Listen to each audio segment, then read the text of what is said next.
Welcome back to another episode. We're here with the Cruisers Yacht, the free abandoned yacht that you guys saw Tim Gentry from Gentry's Trucking tow up here to one of my storage areas. And man, every time I pull up, I'm reminded about how big this thing really is. So I'm glad you guys are along to see if we can get this thing started. Welcome back to Rebuild Rescue. And guys, don't forget, make sure if you didn't subscribe yet, go ahead and hit that button, become a subscriber, be part of the Rebuild Rescue crew. So one of the things that happens when you are doing projects at multiple locations and just working on getting a ton of things done, you end up with tools all over the place. So on the way here to work on the yacht today, I had to stop and get every tool that we would need.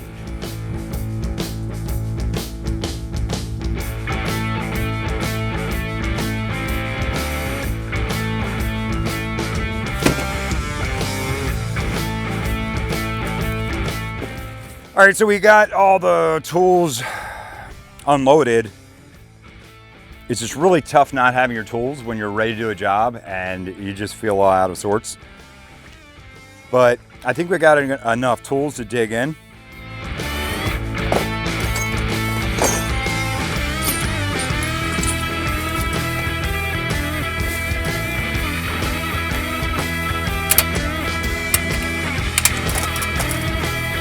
Last thing I need is another broken leg.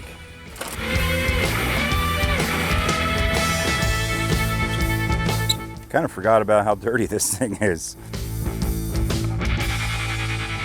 Wasn't there something over top of this? I could have swore there was a seat right here. Maybe not. Oh, there's the back of it. Oh. All right, that's the back. All right, that goes over there, but I thought there was like a fold-out seat. That was right there. Maybe not. I don't know. Or maybe it's, oh, right there it is. Never mind. It looks like it might have come loose. And now it's right over there. Yeah, so we're up here in the yacht.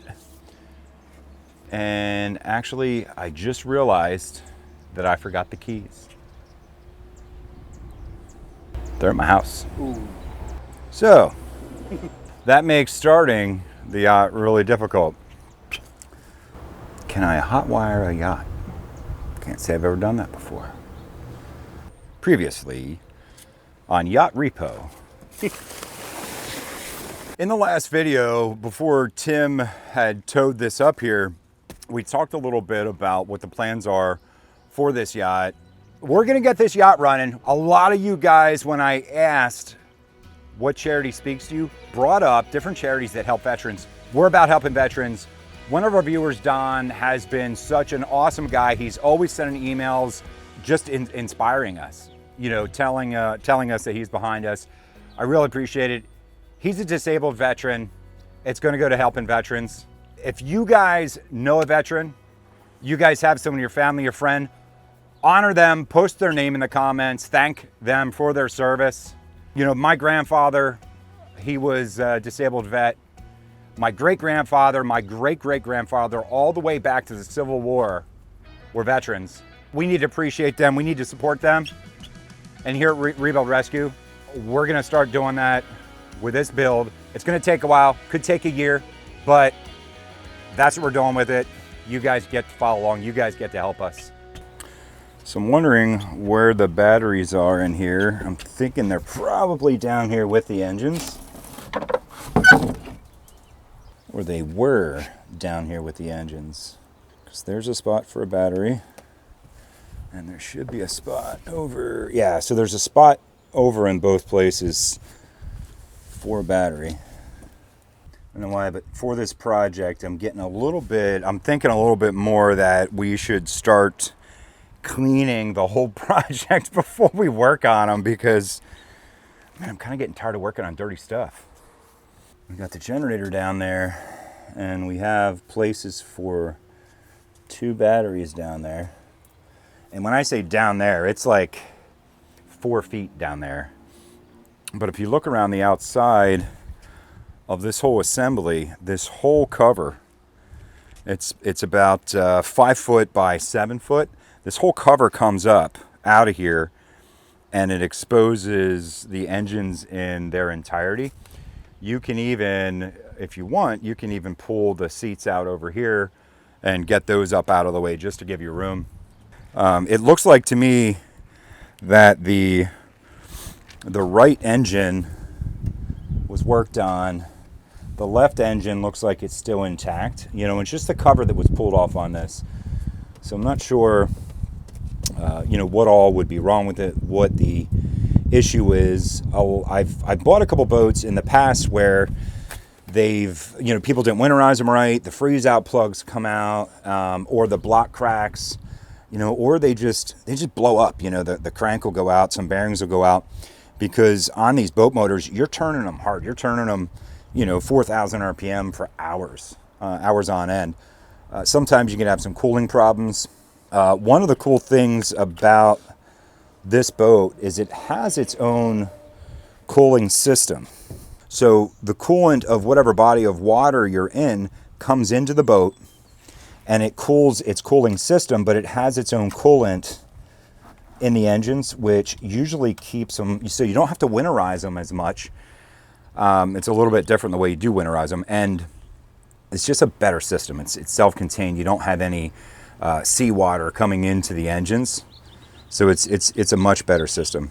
And this particular boat has 7.4 liter multi-point injection, so it's a Chevrolet Vortec based 454 fuel injected tune port engine, which it's a good engine. It's got lots of torque. I actually have two 454 big blocks from the boat I had. Sticking those engines in here would be a little crazy. I mean, it would be a, you know, 1,400 horsepower yacht, which isn't a bad thing, but it probably wouldn't get very good fuel mileage. So I think we're going to stick with something like a fuel injected engine, a lot more dependable anyway. See what it's like down there, getting down in there to drop batteries in and stuff. I wanted to see what size battery. It doesn't look all that bad in there, but I think I'm gonna crawl down there and take a look around. After doing the first video on this yacht, I had a bunch of people asking, you know, where's the yacht? You know, why aren't you working on it yet? Are you gonna start working on it? Just been waiting for this leg to heal up a bit. If you look down here, it's like a 4 or 5 foot difference, and you're really contorted to get down in here. I've worked on a ton of boats before, and I knew how it was gonna be. So fortunately, the doctor told me that I could get off my crutches yesterday. I could put weight on it a couple weeks ago. Well, I may or may not have been walking on it for the last couple weeks anyway. Hopefully my doctor doesn't see this. But now I'm pretty good. It hurts a bunch, but at least we can get down in here and work on stuff. All right, let's go to the parts store and let's see if they have batteries big enough for this boat.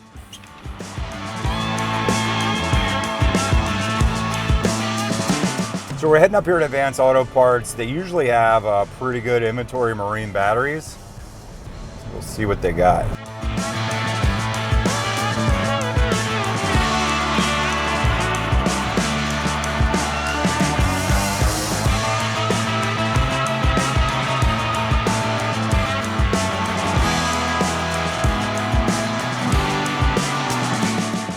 Two batteries and some nuts and bolts, $397.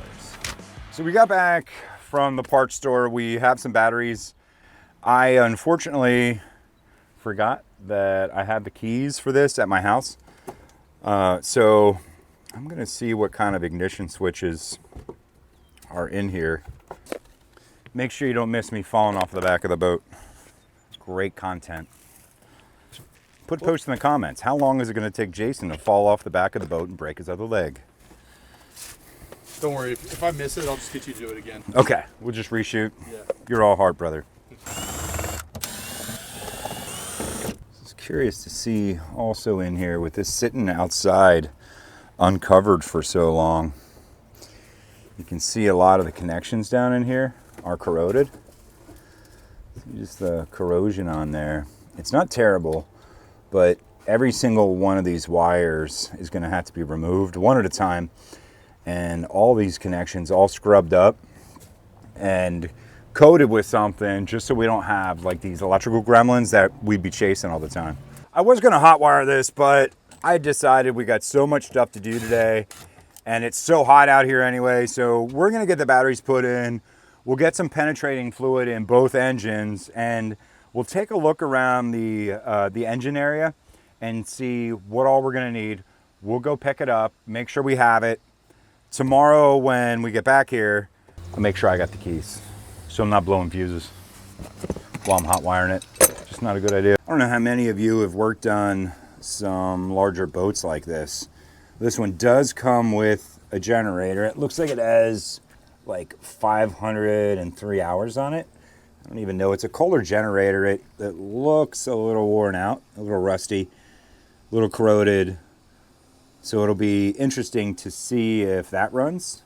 And of course we have distributors in these older boats, and I would be more than willing to bet that is very corroded. It's on both of them. The screws are loose to the cover, so it looks like this cover was off. Either that or it just never was put on correctly. But somebody mentioned to me that they thought this engine was bad, but the boat sat around in that boatyard for so many years that people just kind of came and went, and nobody really remembers much, you know, about this boat. Right there is the seawater strainer. I think that's what it's called. So that's where the water comes in from under the boat that then runs in to cool the engine off. There's another one, and there's one back over here as well. The tops are off of them. You'll see it's just kind of laying right down here. It just flips over. That wing nut tightens it up. My hopes are it was parked and stored, and there's coolant in there, so it was winterized, and we can put them together, maybe put new gaskets in, clean the strainers, and they'll be good. That would be best case. Worst case, they were never winterized, it's all frozen up, and the whole thing is destroyed, and we'll have to put all new engines in. Everything actually looks pretty good though. I'm not seeing anything that has me really worried. We can fire it up out of the water without having water hooked to it. However, a couple things can happen. A, your suction pump, you know, for the seawater isn't going to be happy if you run it too long. You probably shouldn't run it at all, or if much at all. But we are, because we don't have any water where we're at. So I'm not afraid just to fire it up a little bit, let it run for a second or two, and shut it off. I'm even looking down here at the accessories. I'm looking at the alternator, and man, it's got a ton of rust on it. I mean, look at this thing. I don't know what the chances are that the water pump, you know, the water pump would be locked up. Looking at all the accessories down here, and they're so corroded, they're so rusted up. You know, it's going to be interesting to see what's good and what's not. I have a feeling that we'll end up replacing all those pulleys on the front and putting 2 water pumps in, putting alternators in, because, you know, it's one thing to be driving down the road and have an engine, an alternator, a water pump go out. It's another thing to be out in the middle of the ocean and have one of those go out. I mean, it's almost as bad as being up in the air and having something go out. I'd much rather be in water than in the air, though. See what kind of oil we got.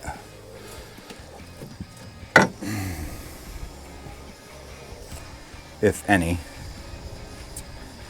And that's really good. So we got fresh oil in that engine, and it smells good. My bet would be that it was changed before it was parked, before it was when it was winterized. Let's check the other engine.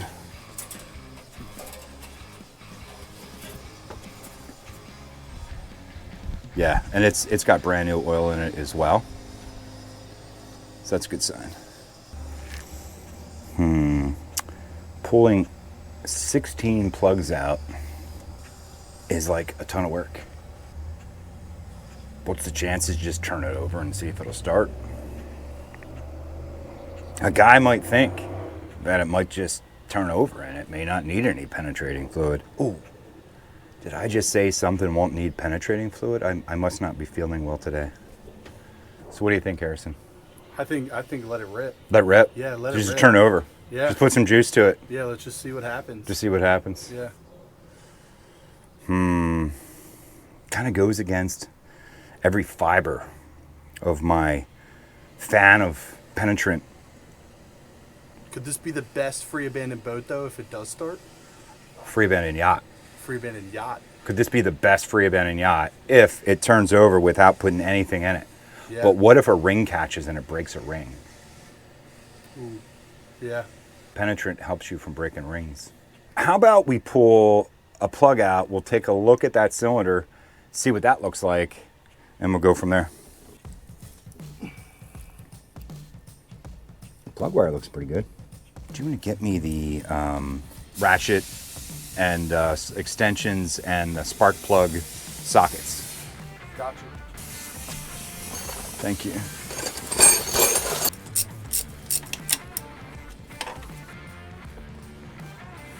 Ooh.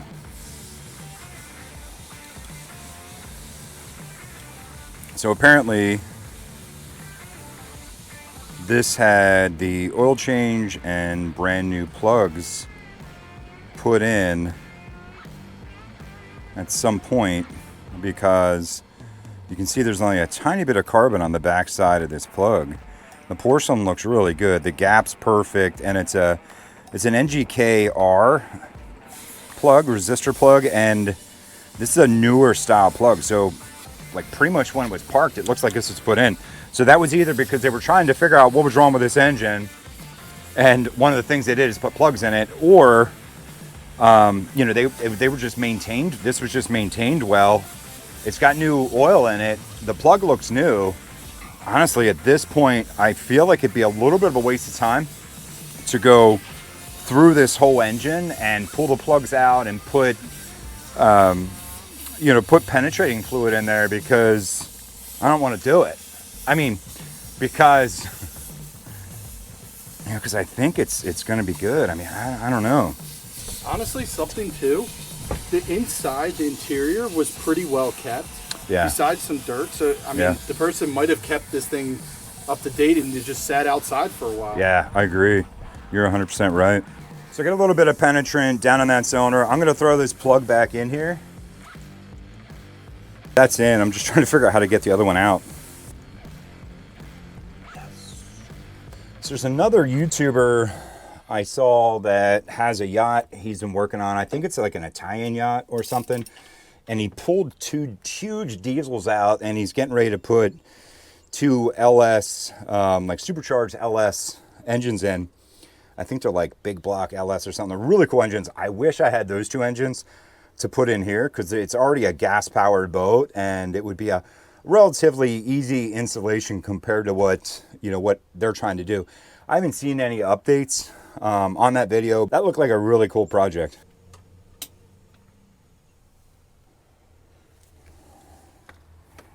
Actually, what I'm seeing is I could see a little bit of kind of oil on the plug, but it's not motor oil.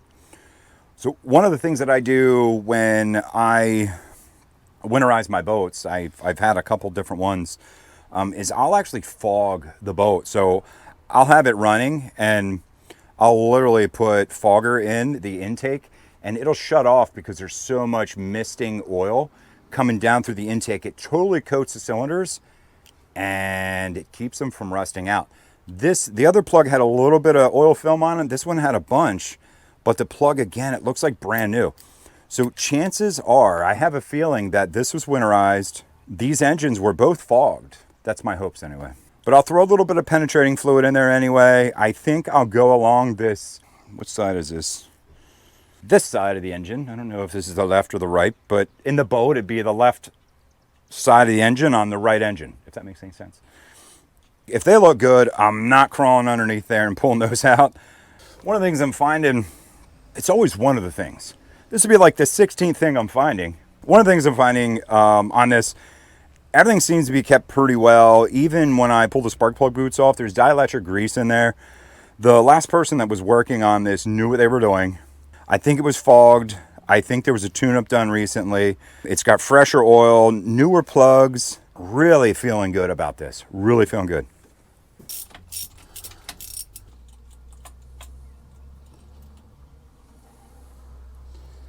So if you look, so there's a little bit of shiny film on there. This thing was definitely fogged. But the plug looks really good. It looks newer. It has a little bit of carbon on one side. Has a little bit of oil film on it. I'm feeling really good. We got this side done. I noticed I pulled the cap off of the, this would be kind of the radiator. I don't even know what you call it. I did open this up. The left engine over here does have coolant in. This one has no coolant in, which worries me a little bit.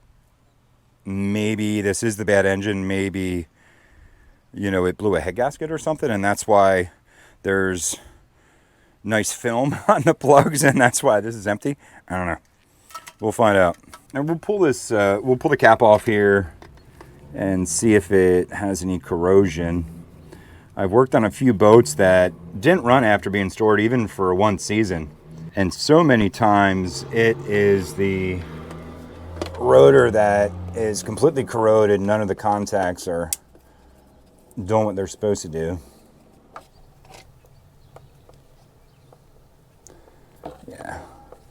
And this is what I was talking about. This is what I was wondering if I was going to see. There's barely any corrosion on the rotor. So this would have been, it's not a brand new rotor. You can see there's a little bit. But it's in really good shape. And they did use some dielectric grease in here, which nobody ever does. It's the right thing to do to keep it from corroding. You can see the inside of the distributor here. It's a different story. There's a little bit of corrosion on here, a little bit of rust, but this is in really good shape. Let's grab the batteries and we'll get the batteries installed. Oh, these things are huge. Hopefully they fit.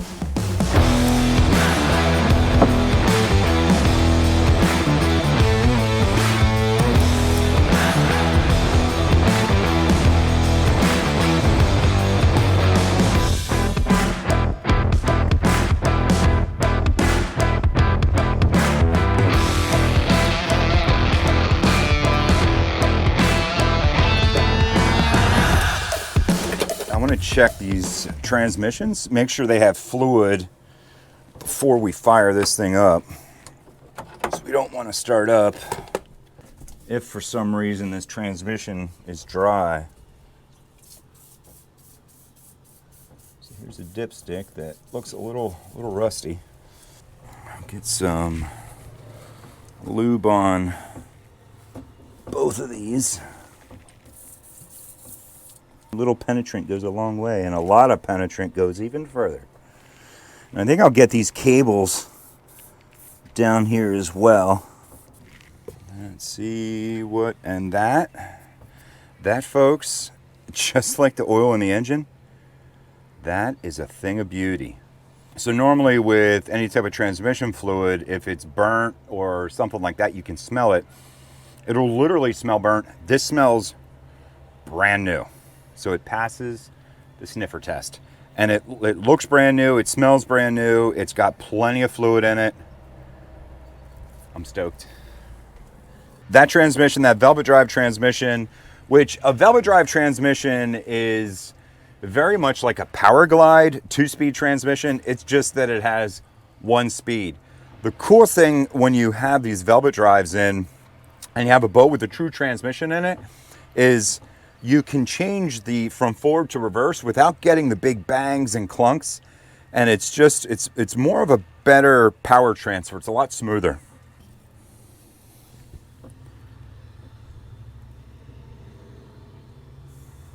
So if you can see right here, it has a tiny little bit of transmission fluid in it. It is new.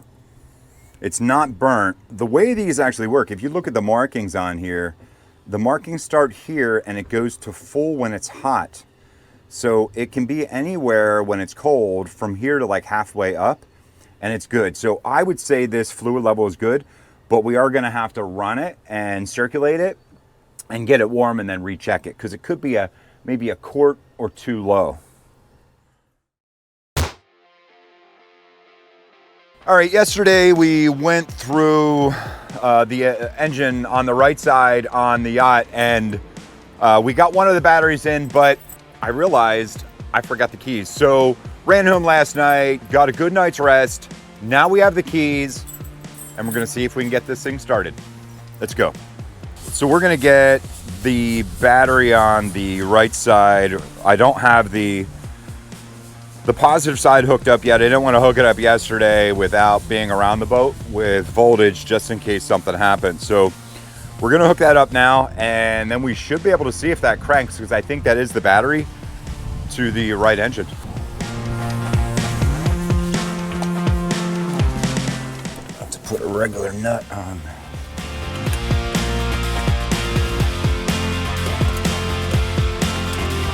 All right, let's see if that powers it up.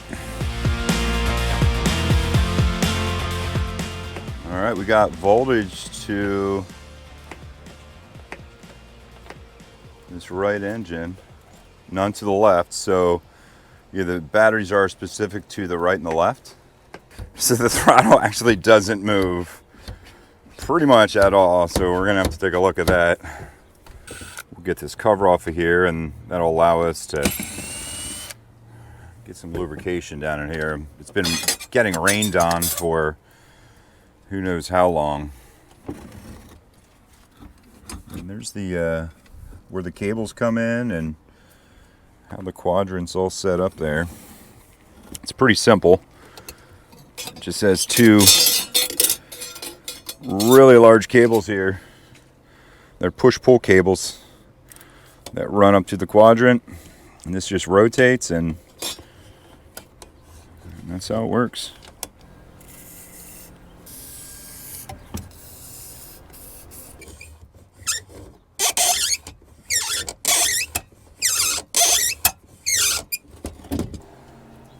Looks like that throttle runs right up into here.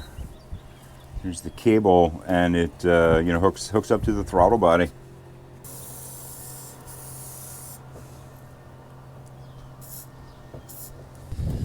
See if that helps any. All right, I loosened right up.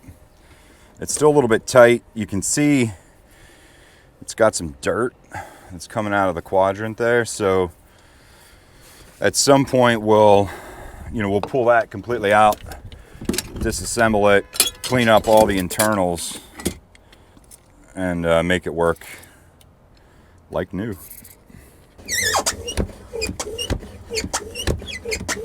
All right, gets a little bit of lube on that other throttle cable on the other engine. So we'll pull this cover off and we'll get this other throttle quadrant all lubed up. So it is good to go. One thing it is nice about having two engines is if one breaks down and you're out in the ocean or just somewhere, you can still get back. So it's just like an airplane. You got two engines, you can fly on one. It's not as easy to fly on one engine than two in a twin engine or a twin engine boat, but it gives you backup. So this has a separate fuel tank, complete separate systems left and right, which is awesome. This is the perfect boat to go to the Bahamas. And I can't wait because I've never taken a boat further than right out in the ocean. I don't know if that's a good thing or a bad thing. Hopefully we don't sink, but I can't promise anything. I will try not to though. And I might bring someone with me who knows what they're doing. I actually think Tim Gentry from Gentry & Sons Trucking said he has a whole bunch of experience with boats, so he might be getting drafted. Tim, we're going to the Bahamas, buddy. It'd be real nice to get this back to the shop when we can and really pressure wash this whole engine bay area because it does have just a lot of junk in it. And it'd be nice to clean this out. I have a feeling this will clean up really good. So here we got that throttle quadrant, or throttle cable. You can see it's got a little bit of corrosion on there. So we will fix that. Can you go up and just move that throttle, the left one, just real nice and easy while I spray this up?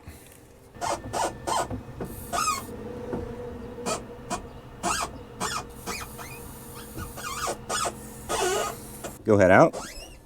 Go ahead in. Go ahead out. All right. I'm gonna pull these dust caps up as well so we can get some lubricant literally down inside the cable. And because this is a lot higher than the engine, if I can pressurize this a little bit, it'll actually run down inside the cables, and these things will move like butter.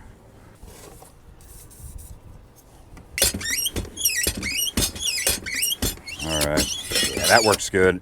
So we'll leave it like that for now, and we'll come back, like I said, and disassemble this whole assembly and grease it up, take it apart, so it'll be 100%. I think we can put this one together because this is definitely better. So let's see if it'll turn over.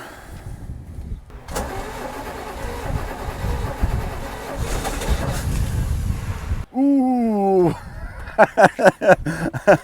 All right, we cranked it over for a couple seconds and it tried to start. And I heard some water spitting out, I think the exhaust or something. Yeah, and a whole bunch of water went spitting out of the exhaust over on the right side there.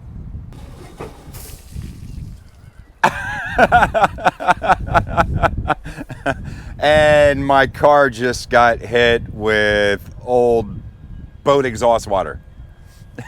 So, right? Let's try that again. It's trying to start.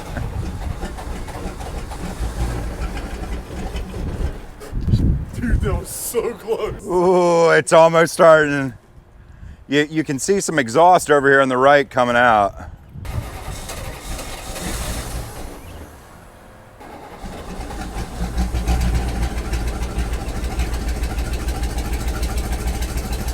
Fired up. It fired up. I am going to shut it off. Dude, that was nuts. I know. It fired it up. I mean, after spitting about 10 gallons of water over on my car out of the exhaust, it fired up. It seems like it's running pretty smooth. I can't believe it. Yeah, I know. That was amazing. I just want to keep starting it now. Yeah. So. It didn't sound too bad either. No, it didn't. But you know what? That engine, it was low on coolant, and I literally just remembered because that has a closed loop cooling system. We do got to get some. Geez, I'm so excited I can't even think. We do got to get some coolant, some antifreeze. My gosh, it's early in the morning, guys. Yeah, I don't really know what to say. It fired right up. So the interesting thing is how much different this is than the 401. There was part of me that was expecting to work on that right engine for like the next 6 or 7 weeks, kind of like the 401. If you guys haven't seen the 401 video yet, there could be some of you that are checking out this yacht video because you like yachts. Go on the channel, check out the Free Abandoned Airplane series that we have on the channel. It's been an amazing journey, and we have so many amazing viewers that have got involved with the actual project. Check it out, man. It's amazing. And that engine, the first one, was way more difficult to get started than this one. Yeah, now that doesn't mean like there's not a problem with it. The head gasket could be blown. There could be all kinds of different issues. I am a little worried about why the antifreeze is low. Or it could just be a small coolant leak or something at the water pump, which is really normal on these Vortec engines. All right, according to this, it has 0 fuel. So actually, I don't think any of the other gauges beside, oh, nope. Oh, so it does have 2 fuel gauge. Oops. It does have 2 fuel gauges. Here's the right fuel gauge, which is going up about 1/4. So I guess it has a right and a left fuel tank, which is pretty cool. Would that have been ethanol free? Ethanol free gas if it was on water? Yeah, if it was on the, if they did, and that's a really good point. You know, if they did get gas on the water, which a boat this big, I'm 99% sure that they did get it on the water because it's, you guys saw, it's hard to get this thing out of the water and haul it somewhere. So chances are they did, it is ethanol free, which is going to give it a lot less corrosion. and it's a lot more stable of a fuel. So luckily, otherwise, I promise you, we would be cleaning out injectors. We would be fixing all kinds of things, you know. Aviation fuel and marina fuel is ethanol free.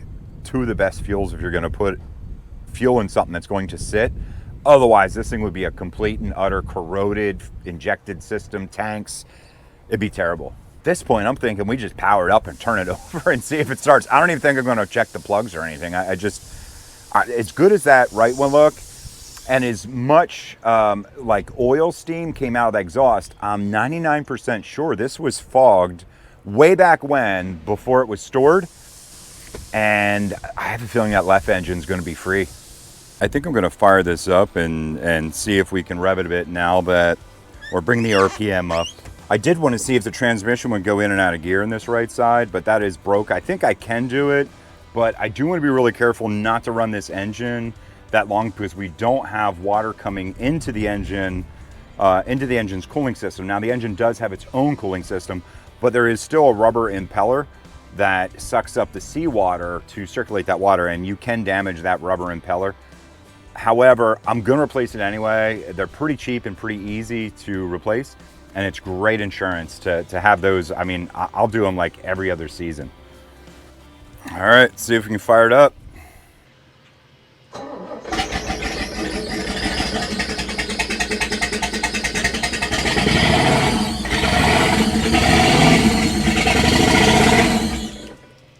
Dude, the propeller spun, everything sounded good. Oh, did the propeller spin too? Just a little bit at the very end when you really started revving it. I do want to see what is squeaking. If you could come up here and start it so I could take a look and see what's rotating or not rotating on the accessory drives. So once we start this, I want to see one of these accessories isn't spinning. I don't know if it's the alternator or the water pump or a bad idler pulley. So we're going to start it quick.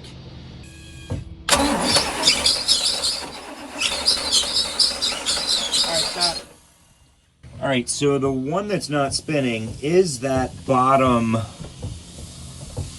pulley right there, which I'm 90% sure is the freshwater pump. So that's the pump that I was just talking about that has a rubber impeller in, and they're known to go out. I've had them go out in boats before. So that whole assembly we're going to replace anyways.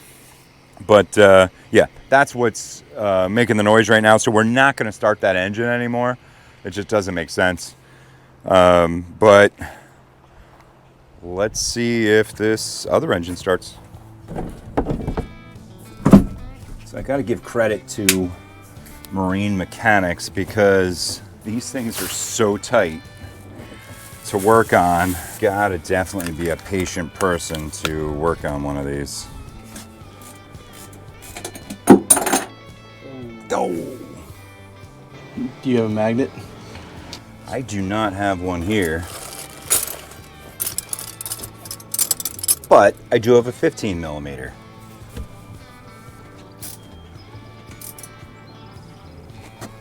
All right, so when I'm looking for the 9/16 inch gear wrench, you guys are gonna have to remind me where I put it. So I can already see that the whole assembly down there, all the nuts and bolts are all rusted almost out. I think it's gonna be a real interesting job to get all those accessories cleaned up. But the nice thing is we can do it once we get it in the hangar. This project is gonna have to wait a little while. You know, after we get these things started, A, I'm gonna have to start ordering some parts, and B, you know, we're really focused on getting the 401 done, and also we need room in the hangar to put this thing. This thing is like huge, and really the hangar is the only place I know of you could fit a boat that's this big. I mean, this thing is tall. It's like 13 foot tall. You know, we're gonna have to move probably 4 airplanes just to fit this in. And we're not gonna be bringing it in until the 401 has the wings off and we have it on a cart so we can move it in and out and around. You know, that 401 project is, you know, is really gonna start winding down a little bit because we're going to be dependent on other companies getting work done to it. So we're going to be dropping off parts, and it's really, there's not going to be a lot that we can do till we get those parts back. But we have plenty of other projects like this yacht that we're going to be working on, and we'll be checking in on the 401 in other videos. We'll be putting community posts, and we'll be sharing stories about it the whole way. Let's see here. The volt gauge, something we're definitely going to have to do. I'm going to have to reach out to a marine supply company, and all of these gauges, this whole assembly, all these buttons, everything, we want to replace them all. The starboard engine did start. Now on the port side engine, I did not pull the plugs. I did not check the cap. We didn't do anything at all, just because I want to see if it's going to start.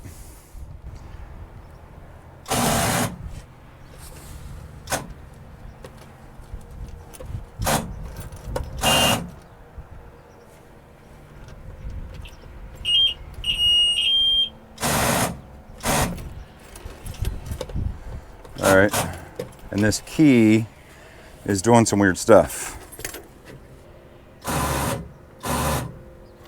No idea what it's doing. I've never heard one do that before. So it seems like this key switch is bad. When I turn this key switch on, it's turning on, the fuel gauge is coming up, the oil pressure gauge is setting, and the volts moves up a little bit. So I know that, I know that we're getting power here, but as I rotate it, this key it's not acting right. It's kind of rotating past where it would start.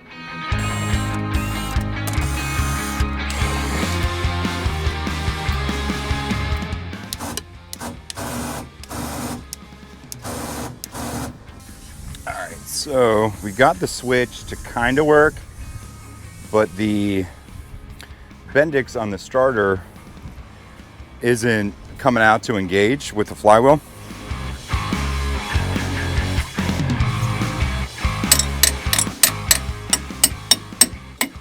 I'm gonna have to pull that starter out.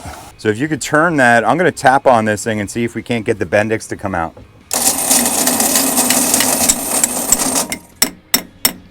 Yep.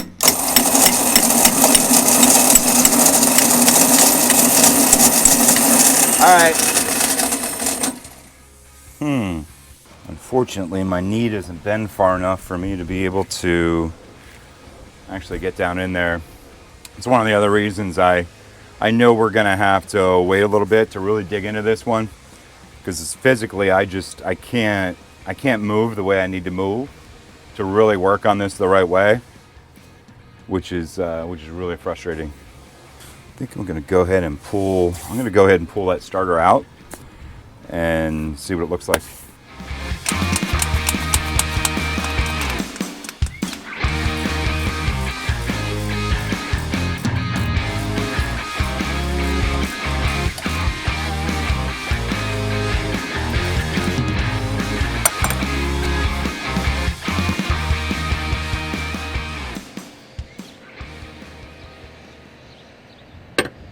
Jeez. I need a 1/4-inch ratchet and 8mm socket. Cool. Thank you.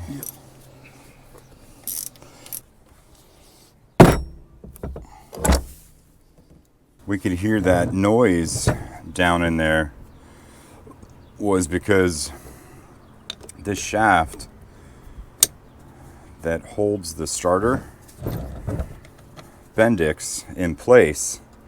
See, the starter Bendix comes, when you engage the starter, it spins out like this and engages the flywheel. This was broken and just rattling around in there, which then wasn't allowing this to operate properly. If you see this mark here, so this damage probably happened, I'm thinking when it was installed.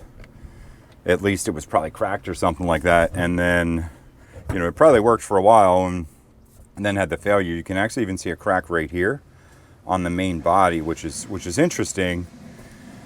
It does concern me. You know, I'm thinking maybe the engine might even have been locked up before, you know, we started to try to turn it over. So this left engine may be the bad engine. One of the guys had thought that one of the engine was bad and one of them was good, yet that right one might be the good one. This left one, well, it might be the bad one. The only way we're gonna find out is throw a starter in it, try to turn it over and see what it does. Now, it may be that this sound, like when the engine was turning over or running, this may have broke and this may have been bouncing around making a sound while this was running. They may have thought that was a bad crankshaft or something like that. And this may be the only thing wrong with it. It may be the reason this was parked.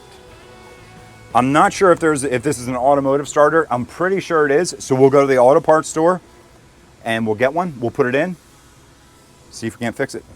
So we went to go get a starter for the engine and discovered as we were looking at the part numbers that it's actually a part number for a left-hand rotating engine. I didn't even think about it, but on these larger yachts, you're gonna find how one of the props is a left rotating one is a right rotating one, and the engines, one rotates left, one rotates right. That's a left rotating starter. If we would have a right rotating starter in it, it would be very bad. We can't get any around here. We have to order it. We're going to get it ordered, and then we'll see if that engine runs. We're so stoked that the right engine started, and it ran really good. The other thing is we know pretty much what parts we need, so we can get those parts ordered. We can have them on hand. We're not going to be able to start this project until we can clear out the hangar a little bit, but we can get all the parts ordered a while. You know, I really appreciate you guys coming along and joining us in these adventures. We really appreciate you being part of the Rebuild Rescue crew and part of the community. Make sure you like the video, turn notifications on, hit that subscribe button, and come back and see us. Thank you.